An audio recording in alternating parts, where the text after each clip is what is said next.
Selamat berkebaktian bersama dengan kami, Jemaat GK San Francisco, memasuki Minggu Prapaskah yang kelima ini. Kita mau terus menghayati pimpinan Tuhan dalam kehidupan kita. Mari saudara, kita nyanyikan, Aku milikmu, Yesus Tuhanku.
Saudaraku, nyanyian Aku milikmu, Yesus Tuhanku, atau yang lirik aslinya berjudul I am thine, O Lord, I have heard thy voice. Kita diingatkan kembali betapa Kristus mau mendengar kita untuk terus datang kepadanya. Kristus terus memperdengarkan dirinya agar kita hanya menyembah kepadanya. Karena itu mari saudara, kita juga mau mengaku dosa kita. Karena sebagai manusia, kita tidak lepas dari dosa. Kita berdoa. Bapa Surgawi, kami bersyukur bahwa kami telah memasuki Minggu Prapaskah yang kelima. Diingatkan kembali betapa Tuhan sangat mengasihi kami. Perubahan belum banyak terjadi ke arah yang kami mau, Tuhan. Kami merindukan suasana seperti sebelumnya di mana kami bisa berkumpul bersama, menikmati kebebasan kami untuk berkarya di tengah-tengah dunia, berjumpa dengan siapa saja. Oleh karena itu, ketika perubahan itu belum terjadi, ketika kami memasuki sebuah masa yang kelihatan normal, bahwa kami harus banyak berdiam diri di rumah, keluar hanya seperlunya, maka biarlah kami juga merenungkan dosa kami. Karena ketika pun kami diam, kami juga pasti masih berdosa kepada Tuhan. Ampuni kami ketika kami bersalah kepada orang-orang yang ada dalam lingkungan terdekat. Pasangan kami, suami, istri, anak, orang tua, mertua, menantu, saudara bersaudara, teman dalam satu rumah, atau satu kos, atau juga satu bangunan, tetangga-tetangga sekitar, rekan-rekan kerja, orang-orang yang tidak kami kenal tetapi sehari-hari kami melihat mereka. Oh Tuhan, ampuni kalau kami ternyata lalai untuk mengamati kesusahan hidup mereka. Ampuni kalau kami juga mudah menarik perhatian untuk diri kami sendiri. Ampuni kami kalau kami salah mengelola waktu luang maupun kesibukan kami. Ya Kristus, kasihanilah kami.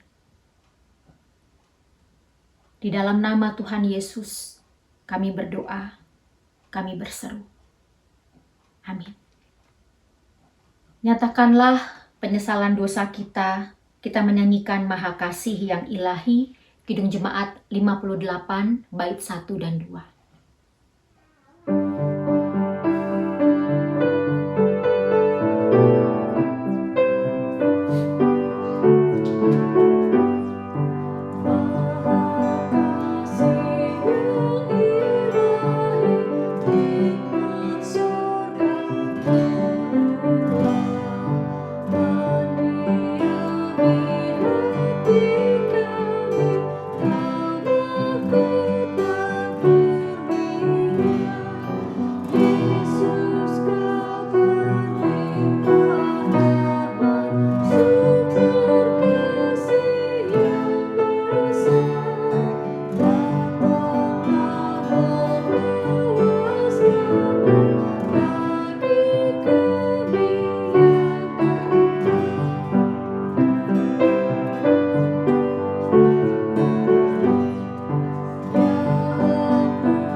Saudaraku, bersukacitalah setiap orang yang mengaku dosanya ke hadapan Tuhan serta percaya kepada pengampunan dosa yang diberitakan di dalam Kristus Tuhan Juru Selamat kita.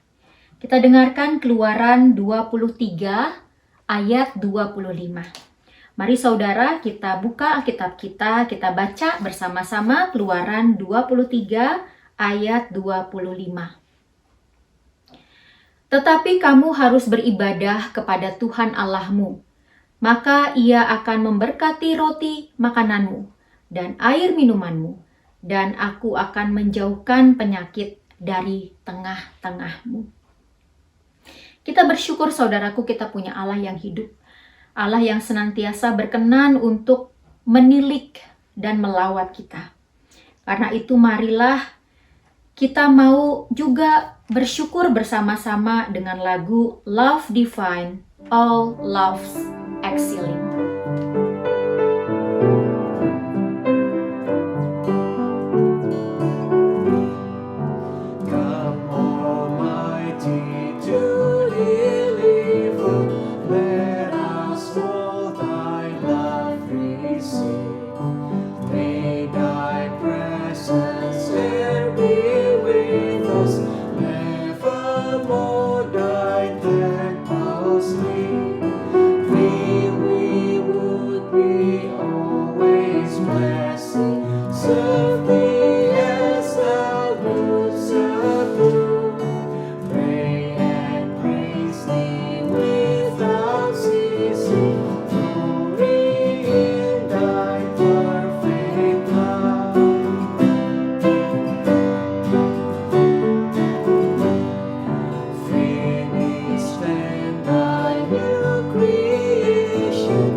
kita berdoa.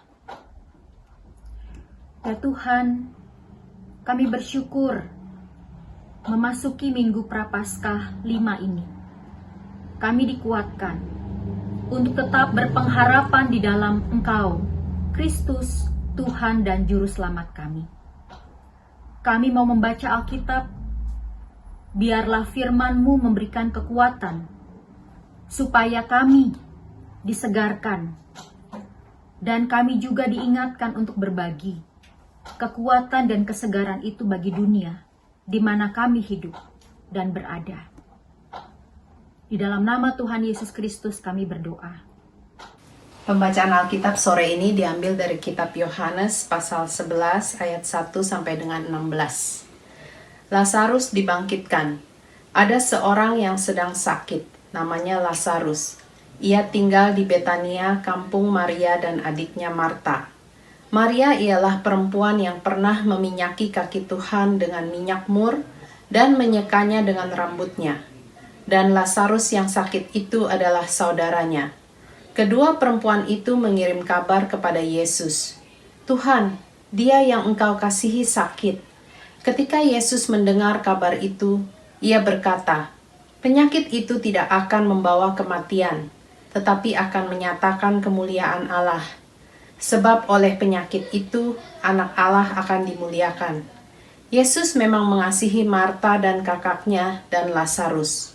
Namun setelah didengarnya bahwa Lazarus sakit, ia sengaja tinggal 2 hari lagi di tempat di mana ia berada. Tetapi sesudah itu, ia berkata kepada murid-muridnya, mari kita kembali lagi ke Yudea. Murid-murid itu berkata kepadanya, Rabi, baru-baru ini orang-orang Yahudi mencoba melempari engkau. Masih maukah engkau kembali ke sana? Jawab Yesus, bukankah ada 12 jam dalam satu hari? Siapa yang berjalan pada siang hari, kakinya tidak terantuk, karena ia melihat terang dunia ini.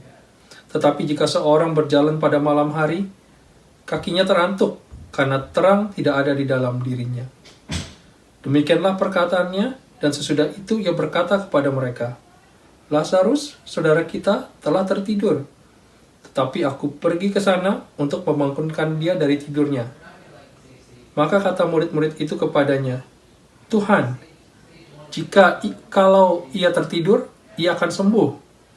Tetapi maksud Yesus ialah tertidur dalam arti mati.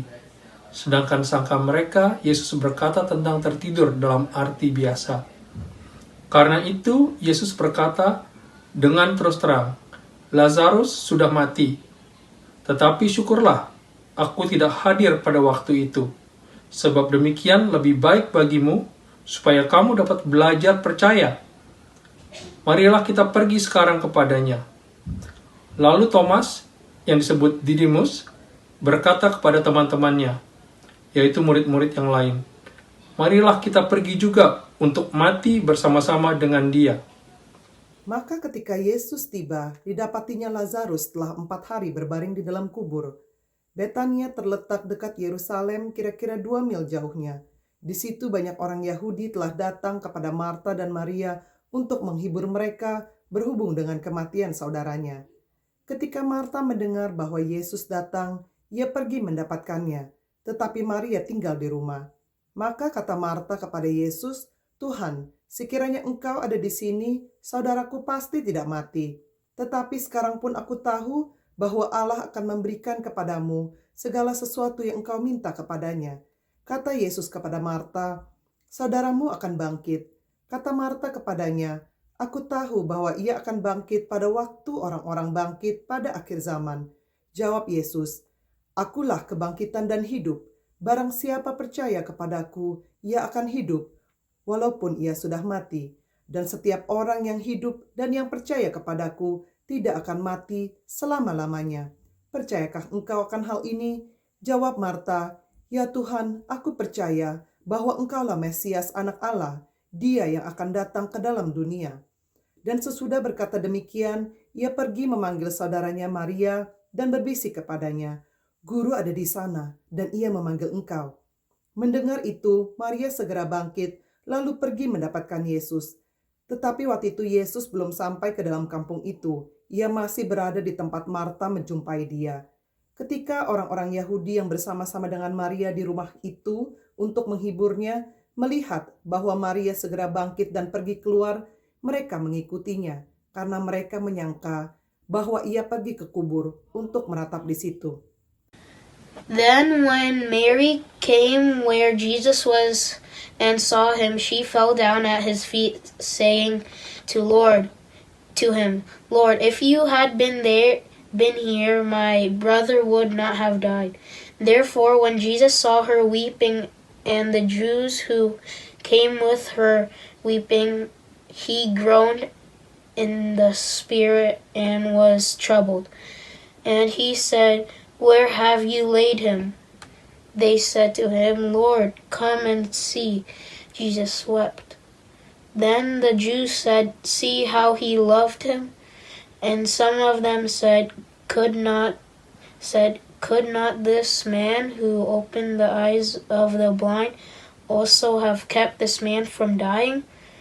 Then Jesus, again groaning in himself, came to the tomb. It was a cave, and a stone lay against it. Jesus said, Take away the stone.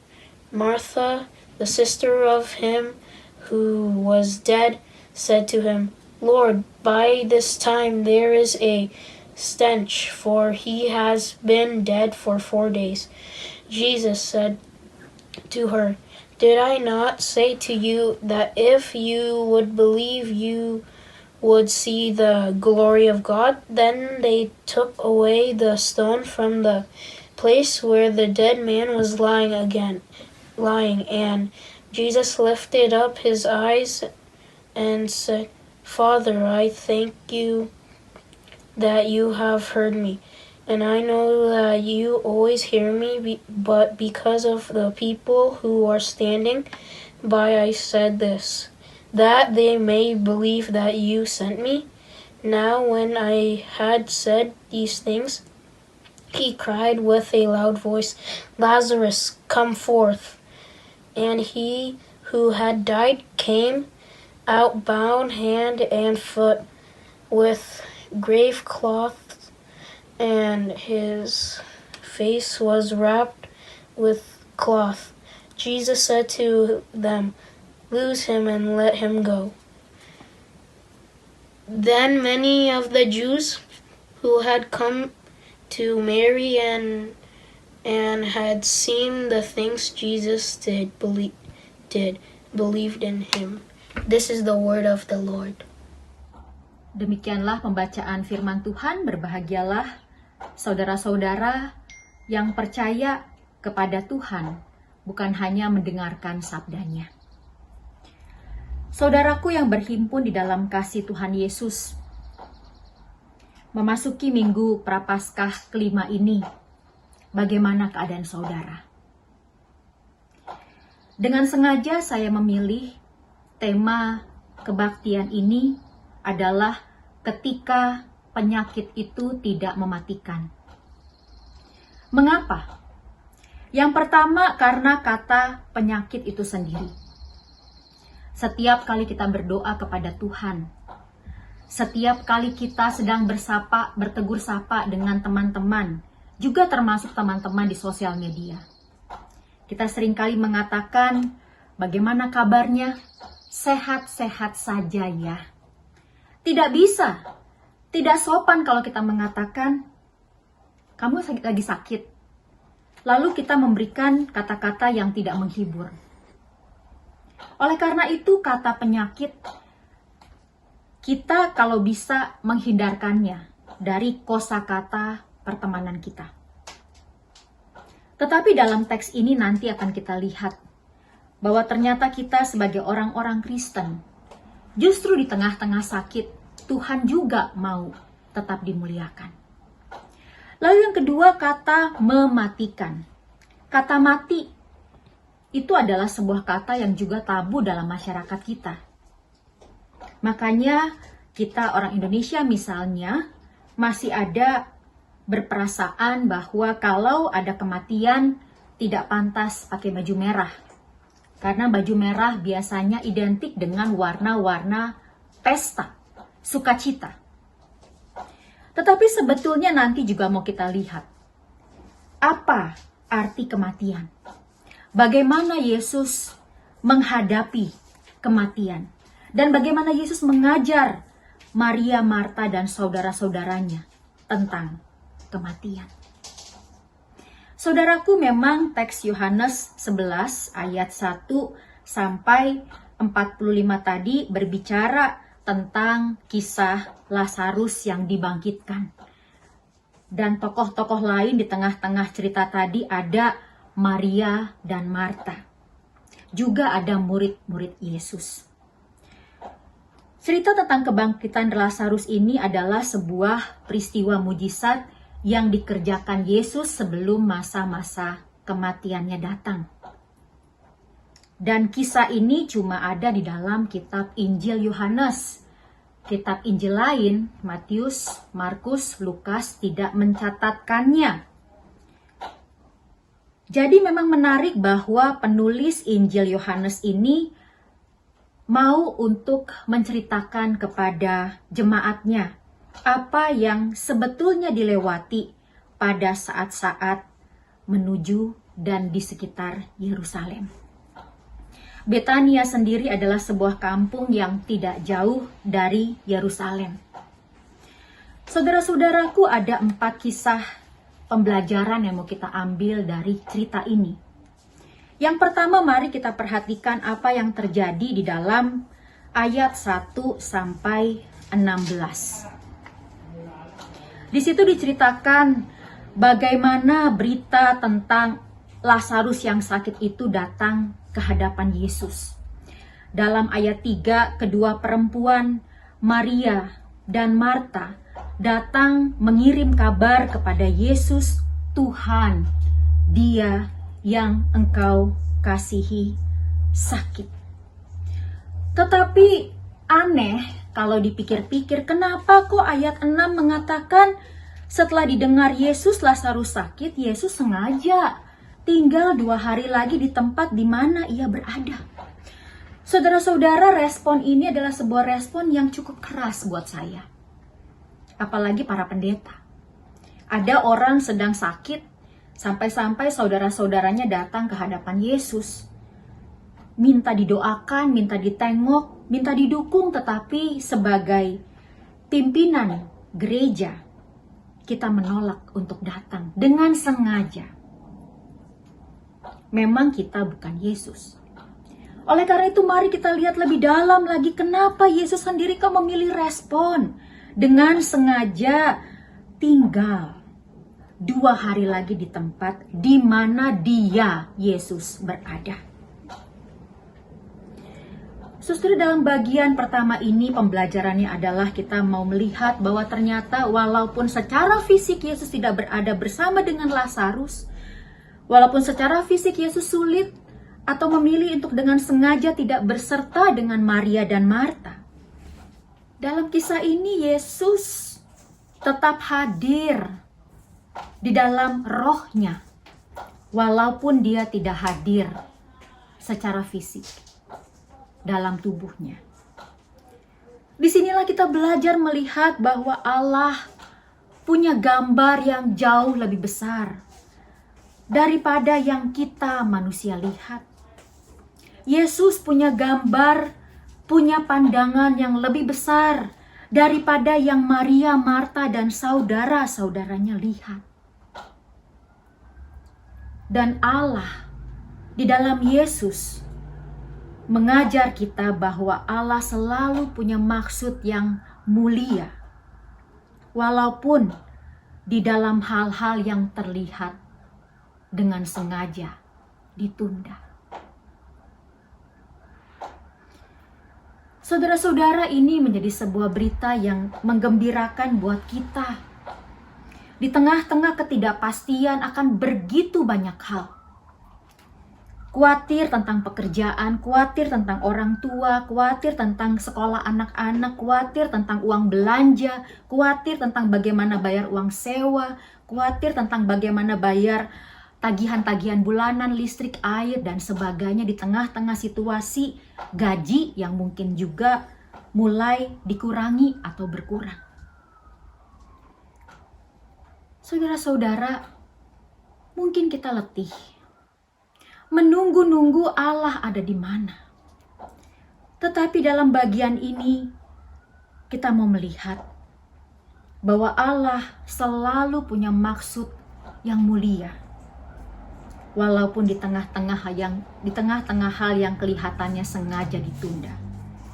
God has gracious intentions even in seeming delays. Lalu yang kedua, saudaraku, dalam ayat 17 sampai ayat 32.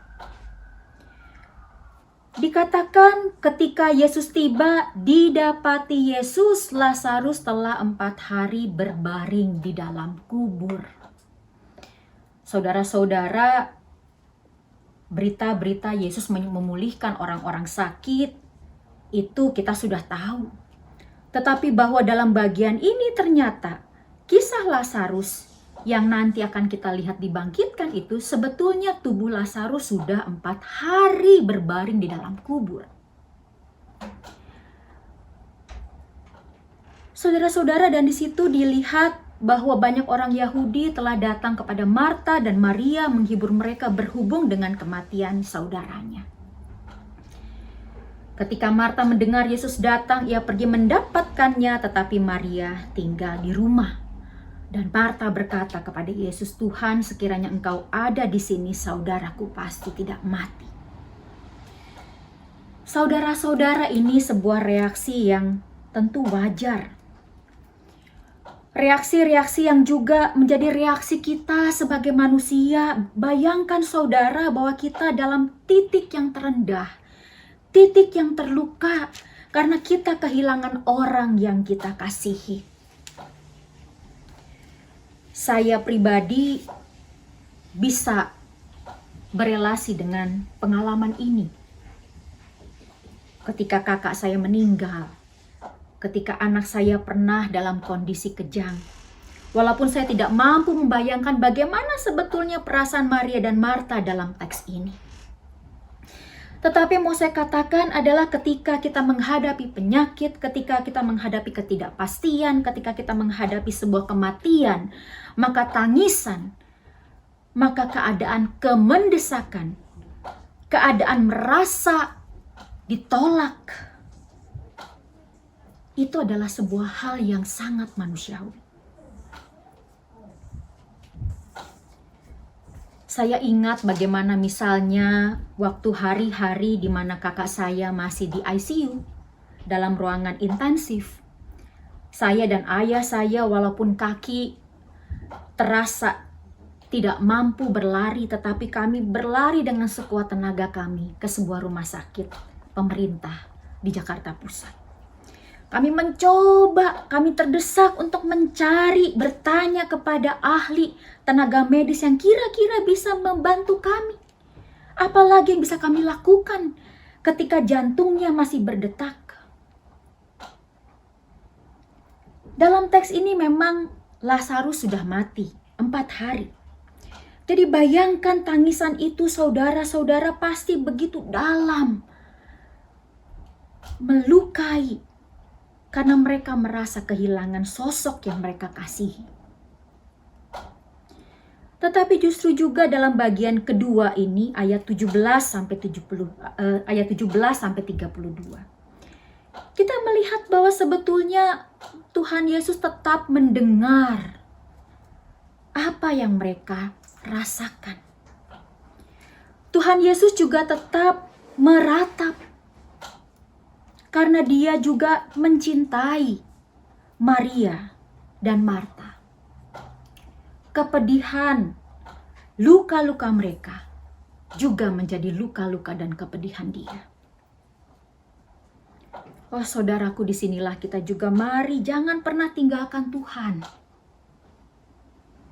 Kalau kita ada dalam posisi seperti Maria dan Marta, maka tetaplah berelasi dengan Tuhan.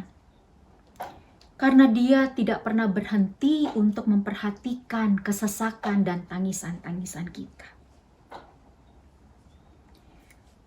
Lalu yang ketiga, saudara-saudara, ayat 33 sampai 44.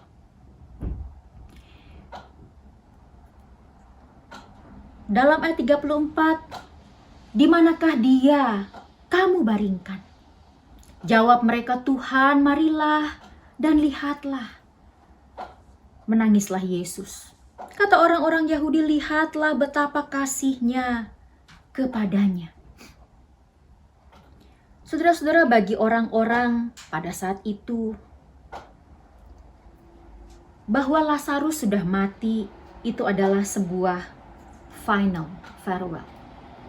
Perpisahan yang sudah mentok. Tetapi tidak bagi Tuhan. Mujizat masih dikaryakan oleh Tuhan Yesus, membangkitkan Lazarus dari dunia orang mati. Membangkitkan seseorang yang sudah 4 hari berada di dalam kubur. Segala sesuatu indah pada waktunya. Jesus raised somebody who had been kept in the tomb for a very long time. Disinilah kita juga belajar tentang mengendalikan dan mengatur waktunya kita. Disinilah kita belajar untuk melihat betapa dunia sudah mengkotak-kotakan, memisah-misahkan kita dengan berbagai macam hal. Entah karena ritme kegiatan yang sibuk, misalnya tentang usia, atau tentang menua menjadi tua, atau juga tentang dari bagaimana kesempatan yang kita punya. Misalnya ketika kita melihat online shopping, banyak iklan last chance, only till this weekend, whatsoever. Atau juga dari bagaimana kita melihat pengkotak-kotakan tugas dan profesi. Dikatakan misalnya saja ada era orang-orang yang terbiasa non-digital. Ada era orang-orang yang biasa dengan era digital. Atau juga pengkotak-kotakan yang dilakukan karena sebaliknya ada bahaya di dalam kehidupan. Misalnya seperti sekarang, inkubasi virus atau infeksi. Saya juga teringat waktu anak saya yang pertama dulu dari bayi 9 bulan itu suka kejang demam, apalagi kalau suhu badannya sudah 38,5 derajat Celcius. Dokter selalu menyarankan waktu itu kepada saya, memang kondisi setiap anak berbeda. Mereka cuma mengatakan, sabar ibu, umur 6 tahun nanti juga sudah tidak kejang demam lagi. Jadi ada batasan waktu yang terjadi karena ada bahaya ancaman yang kita ingin cepat-cepat selesai. Atau juga tentang catatan kesehatan kita. Sampai berapa lama kita mesti menelan obat A, sampai berapa lama kita mesti mengalami treatment, sampai berapa lama lagi kita harus bisa berobat, kontrol, cleaning, teeth, gigi, dan sebagainya. Banyak sekali saudara. Tetapi satu hal yang mau kita ingat dalam bagian ini, Tuhan itu senantiasa memegang kendali penuh dalam kehidupan kita. Saudara-saudara, seorang ahli juga mengatakan, a true Christian, when he dies, does but sleep. He rests from the labors of the past day. Nay, herein death is better than sleep. That sleep is only a short rest, but death is the end of earthly cares and toils. Atau dengan kata lain mau dikatakan seorang Kristen sejati ketika dia mati, memang, tetapi sebetulnya tidur. Dia beristirahat dari kerjanya, lelahnya pada hari-hari sebelumnya. Tidak. Di sini kematian itu sebetulnya lebih baik daripada tidur. Karena tidur adalah sebuah istirahat yang pendek. Tetapi kematian bagi orang Kristen adalah berakhirnya apa-apa yang menjadi bagian dunia, termasuk pergumulannya. Saudara-saudara, karena itu mari kita tetap hidup di dalam dan bersama Kristus. Ada begitu banyak cara yang bisa kita lakukan. Dan tepat pada hari ini ketika Minggu 29 Maret kita merayakan, kita memasuki Minggu Prapaskah yang kelima. Tanggal 28 Maret juga adalah Hari Bumi. 50 tahun Hari Bumi dirayakan. Hari di mana kita melihat, belajar dari cara pandang, perspektif, sudut yang lebih luas, yang tidak bisa kita lihat dengan mata kita sendiri. Sejauh kita memandang, kita melihat langit, bendera Amerika Serikat atau bendera Indonesia di mana saudara juga mungkin berdiam, atau juga bendera-bendera negara yang lain. Tetapi semakin tinggi, semakin luas, semakin lebar, semakin dalam. Waktu itu 50 tahun lalu astronot memotret bumi yang sunyi dari atas bulan. Bulat, biru mendominasi, tidak ada bendera negara, tidak ada kelihatan presiden siapa yang dominan, tidak ada kelihatan siapa yang menangis. Tetapi mata Allah tentu tetap tajam memandang kita, menyayangi kita. Karena itu saudara, mari kita bersatu hati. Karena keadaan-keadaan seperti sekarang justru akan lebih membuat kita berkreasi. Juga memiliki persoalan yang semakin mau kita bawa kepada Tuhan. Mendorong kita untuk semakin membuka hubungan yang karib dengan Tuhan dan dengan keluarga dan dengan tetangga dan dengan siapa di mana kita berdiam. Dan biarlah Tuhan dimuliakan. Amin.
save my soul.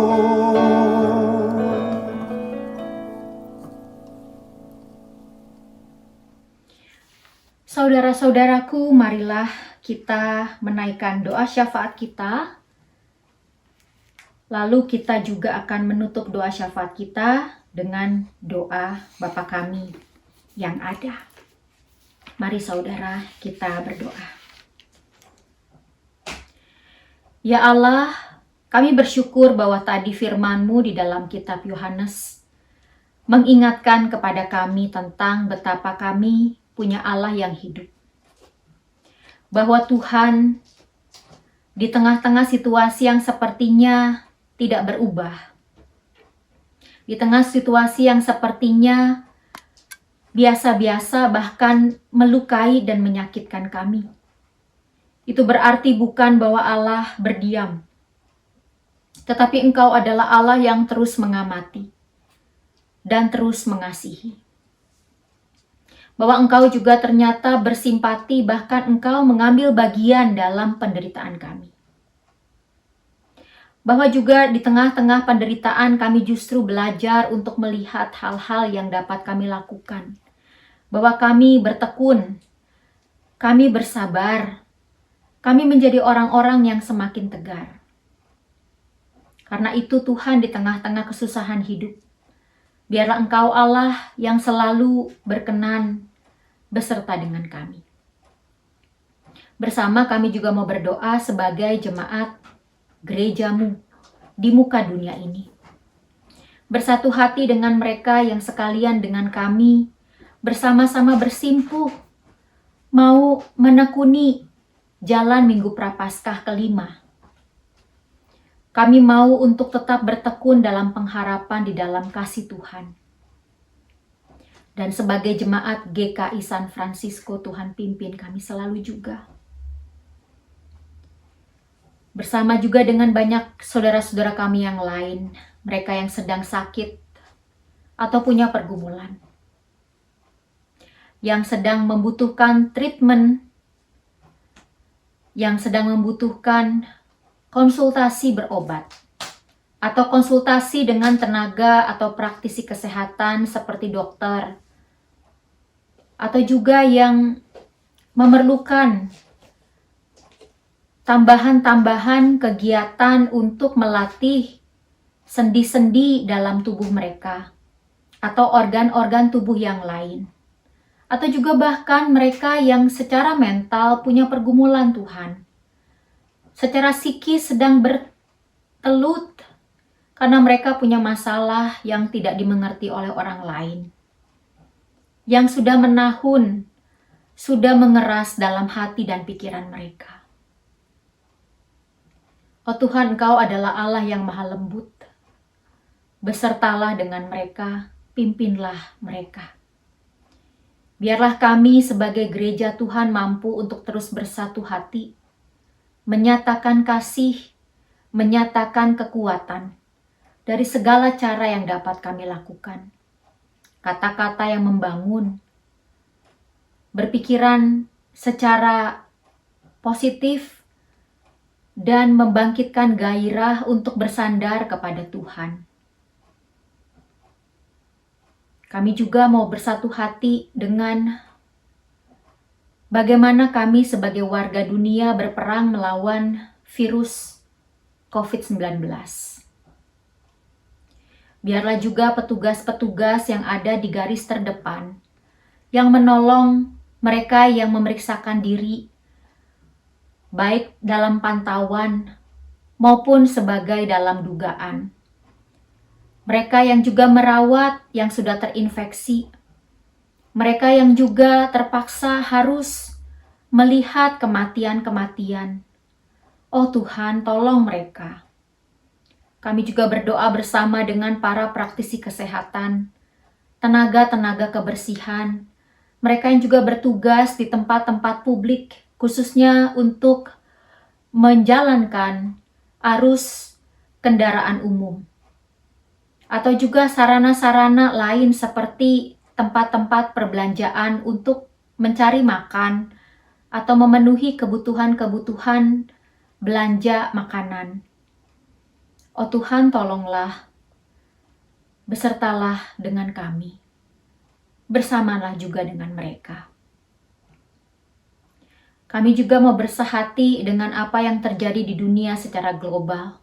Kami bersyukur bahwa ada Hari Bumi yang ke-50 dapat kami rayakan kemarin pada tanggal 28 Maret.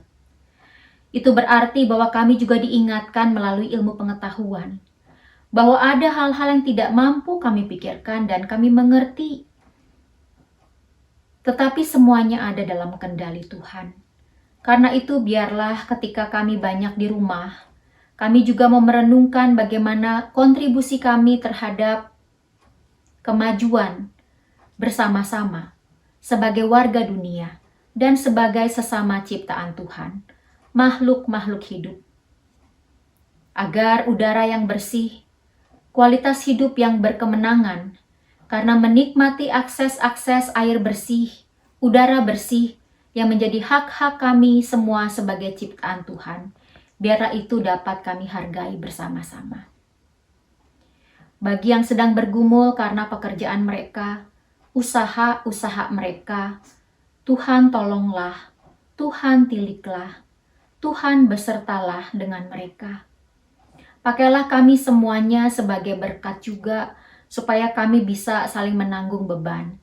Dan biarlah kreativitas kami, semangat kami tidak mati, tetapi justru kami semakin bergiat dalam Tuhan, sehingga krisis membuat kami semakin mencintai Engkau, ya Kristus, Juru Selamat kami. Bersama kami juga mau menyerahkan pergumulan mereka yang ada dalam pendidikan mereka, baik dengan tugas-tugas sekolah, tugas-tugas di perguruan tinggi, atau juga tugas-tugas praktek lapangan. Tidak mudah Tuhan untuk berkonsultasi dengan para pendidik atau mencari sumber-sumber di kepustakaan. Tapi biarlah dalam masa-masa seperti ini, dari akses-akses bacaan publik atau juga dari akses-akses media sosial, interaksi dalam dunia digital, semuanya mampu dikelola dengan hikmat dan bijaksana, sehingga waktu yang ada juga dapat menggairahkan semangat kami semua sebagai manusia, khususnya para pelajar, mahasiswa, praktisi pendidikan, agar kami semakin teredukasi secara positif dan transformatif di dalam tangan Tuhan. Bagi yang juga bersuka hati karena mereka menikmati usia mereka, Tuhan tambahkan juga dalam usia pribadi mereka, dalam pernikahan mereka, dalam perayaan karir mereka, dalam perayaan ulang tahun badan gereja mereka, badan organisasi mereka. Terima kasih Tuhan untuk kinerja yang positif yang terbangun. Biarlah di dalam karya selanjutnya Tuhan juga yang senantiasa dimuliakan. Inilah ya Bapa permohonan kami, sempurnakan Tuhan di dalam kehendak-Mu. Dan biarlah kami juga senantiasa memiliki semangat sebagaimana doa yang Tuhan sudah ajar kepada kami. Bapa kami yang di sorga, dikuduskanlah nama-Mu, datanglah kerajaan-Mu, jadilah kehendak-Mu di bumi seperti di sorga. Berikanlah kami pada hari ini makanan kami yang secukupnya, dan ampunilah kami akan kesalahan kami, seperti kami juga mengampuni orang yang bersalah kepada kami. Dan janganlah membawa kami ke dalam pencobaan, tetapi lepaskanlah kami daripada yang jahat. Karena Engkaulah yang empunya kerajaan dan kuasa dan kemuliaan sampai selama-lamanya. Amin.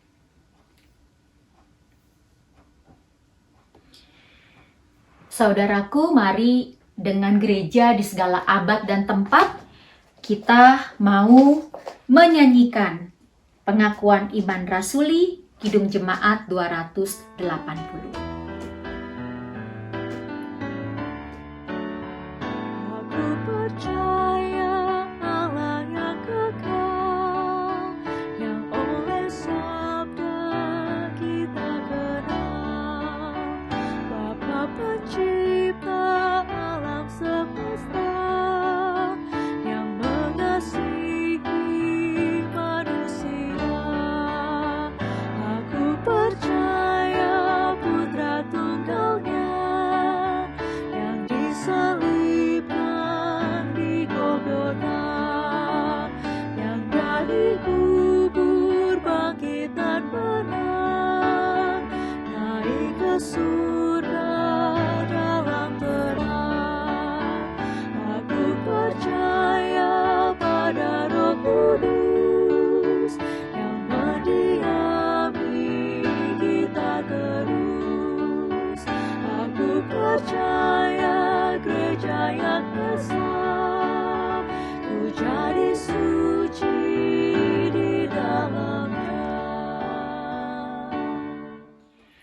Saudara, kita juga mau bersyukur kepada Tuhan. Dan ingat, bersyukur itu bukan hanya dengan ucapan doa, tetapi juga ada banyak cara untuk bersyukur. Memberikan dana, memberikan tenaga, memberikan kepandaian, memberikan dan berbagi kreativitas, membagikan semangat kepada yang sedang letih lesu, dan sebagainya. Ada banyak kesempatan yang Tuhan mau berikan kepada kita untuk bersyukur karena Dia adalah Allah yang hidup. Mari kita juga mau menekuni syukur itu dalam sweet hour of prayer.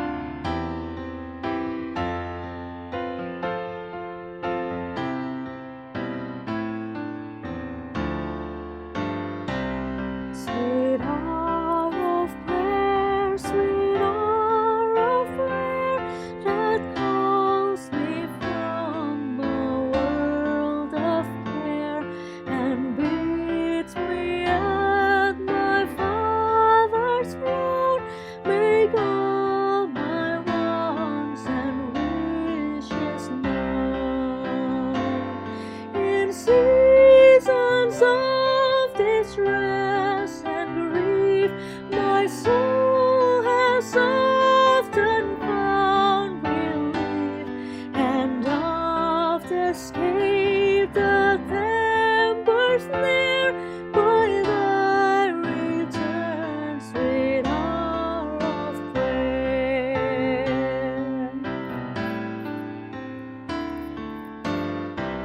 Sweet hour of prayer, sweet hour of prayer, the joy I feel, the bliss I share, of those whose anxious spirits burn with strong desires for thy return.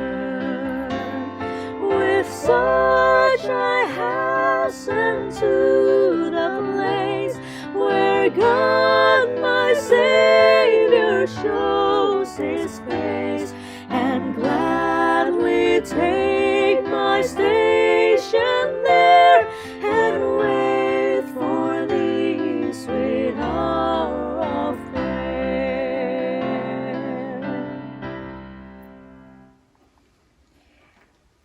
Saudara-saudara, kita sudah memasuki bagian pengutusan. Mari kita juga mau menyatukan hati, pikiran, semangat kita. Dan lagu berikut ini dalam Kidung Jemaat 309, Biar Ku Tumbuh di Batangmu, adalah sebuah lagu yang indah setiap liriknya. Selamilah itu, dan biarlah kita terus bertumbuh di dalam Tuhan.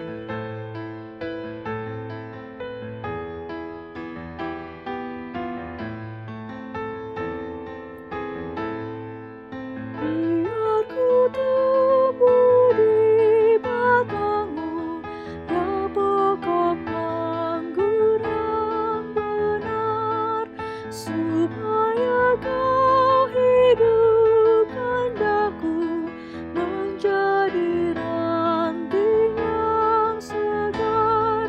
Jika Engkau beri berkat, aku berbuah yang lebat.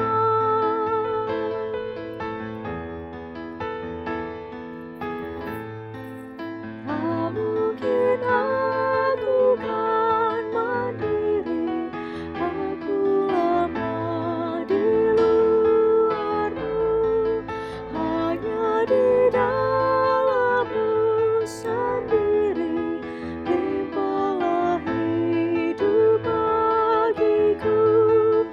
Olehmu buahku lebat, yang tak berbuah di karang.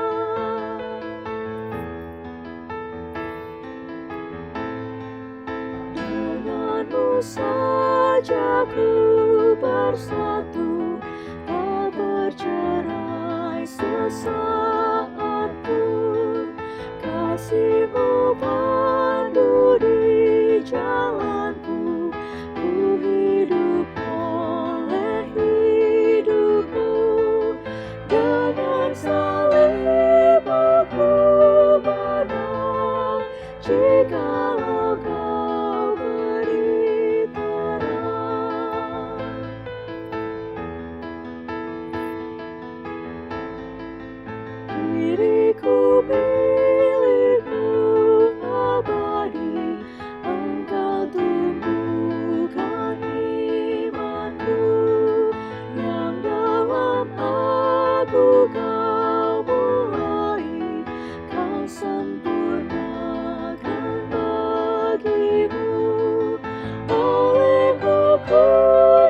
mereka hingga berbuah mulia.